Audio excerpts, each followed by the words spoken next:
Yo, what's up, guys?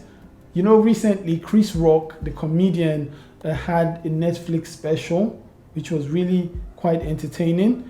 In it, he had comments about the Will Smith incident, amongst other things. But for me, what I found most striking was his comment on selective outrage. The more I thought about it, the more I realized that selective outrage is actually not just an American thing, it's global. Even Nigerians are very guilty of selective outrage.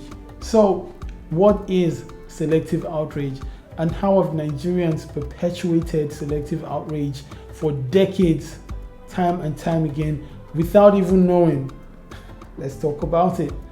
You're welcome to the Purple Pill podcast. If you're good for it, I'm good for it. So, let's get into it.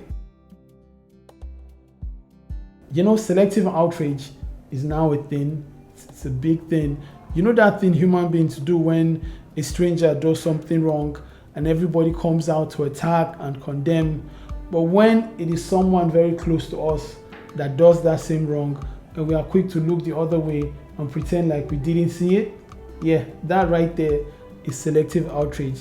That thing we do as Nigerians when someone from a different tribe or religion or gender or political party does wrong and all the claws come out, everybody's condemning and canceling. But when it is someone from our political party, our religion, or our tribe, or our gender, we find justification for what they've done and we're very quick to become defense attorneys. That right there is also selective outrage. So you see, selective outrage really is a thing. You know how we talk about corruption? Corruption is bad, corruption is this, corruption is that. But when we become beneficiaries of the same corrupt system, all of a sudden it's okay. After all, everybody's doing it. We're just getting our own share of the national cake. And it's all right until something bad happens to someone close to us, or it takes someone's life. Then we become angry and outraged all over again and complain and rant. And then it's the same cycle over and over again. It's all selective outrage. To be fair to us, I think there was a time when we really used to stand for something, when we would stamp our feet and demand justice, regardless of who did the wrong. We would go all out to ensure that the wrongs are righted.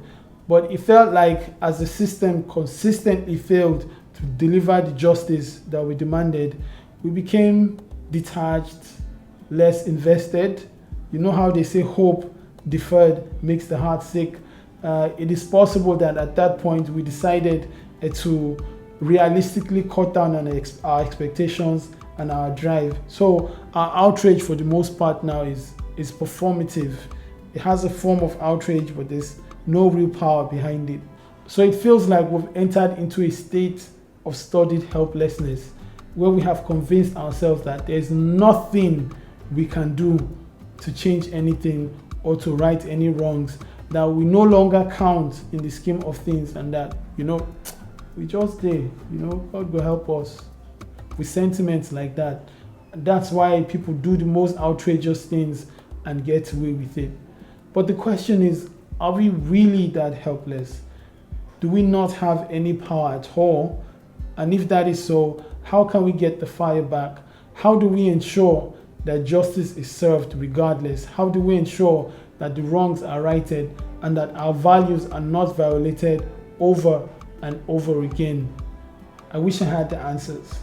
Maybe you do. Please let us know in the comments. After all, life is not red or blue, it's purple.